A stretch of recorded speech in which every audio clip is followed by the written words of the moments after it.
बहुत समय पहले की बात है। एक सुंदर समृद्ध राज्य था स्वर्णगिरी। उस राज्य पर एक न्यायप्रिय और उदार राजा राजवीर राज करता था।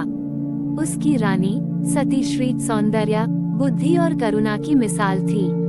उनका जीवन शांतिपूर्ण था, परंतु एक कमी थी औलाद की। राजा ने हर मंदिर, हर पीर फकीर से मन्नतें मांगी थीं, पर संतान का सुख उन्हें नहीं मिला।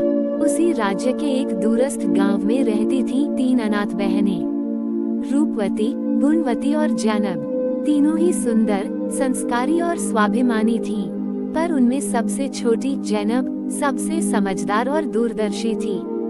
एक दिन राजा शिकार पर निकला और रास्ता भटक गया।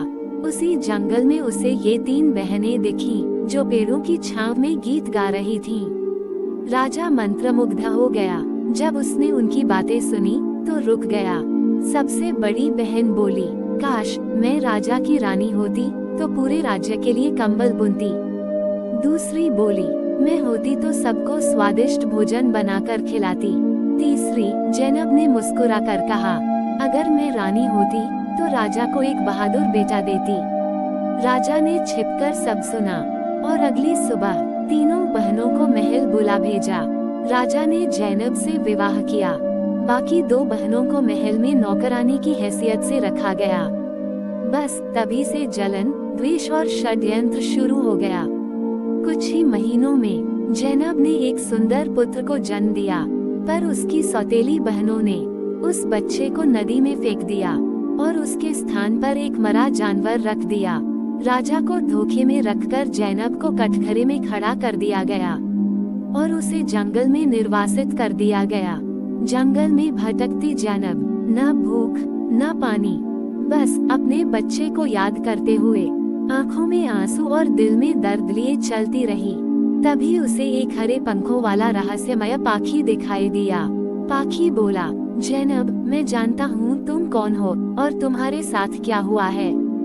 जैनब चौंकी, तुम बोलते कैसे हो? पाखी बोला, मैं साधारण पाखी नहीं हूँ, मैं उस बच्चे की आत्मा हूँ जिसे नदी में बहा दिया गया था। मुझे एक फकीर ने बचा लिया और अब मैं तुम्हारा बदला लेने आया हूँ। हरा पाखी ने राजा के सामने जाकर बोला, राजा राजवीर, सच्चाई जानना चाहते हो? राजा हतप्रभ रह गया। पाखी ने सच्चाई दिखाई, सौतेली बहनों का षड्यंत्र, बच्चे को नदी में बहाना और झूठ का पर्दा। राजा का हृदय रो पड़ा। उसने तुरंत जैनब को वापस महल बुलाया और दोबारा उसके चरणों में गिरकर माफी मांगी।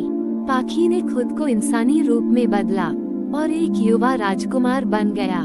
राजा ने उसे गले लगाकर कहा, तुम ही मेरे असली उत्तराधिकारी हो। हर झूठ एक दिन सामने आता है, हर सच को वक्त लगता है, पर अंत में जीत हमेशा सच्चाई की ही होती है।